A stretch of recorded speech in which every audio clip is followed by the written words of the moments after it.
Assalamualaikum. Pembuatan bumbu rujak Nexon. Bumbu rujak Nexon ya. Kacang. Pembuatan bumbu rujak Nexon. Pembuatan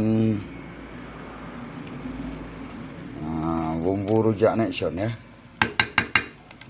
InsyaAllah sekali buat 1 liter air ya. 1 liter air. Berkah selalu insyaAllah.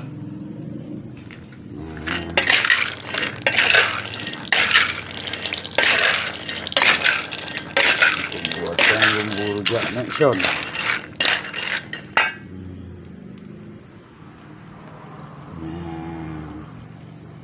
Air gula. Ini kacang, bumbu kacang. Ini bumbu air gula ya. Ini kacang. Semoga bermanfaat buat rakan-rakan. Sekian dan terima kasih.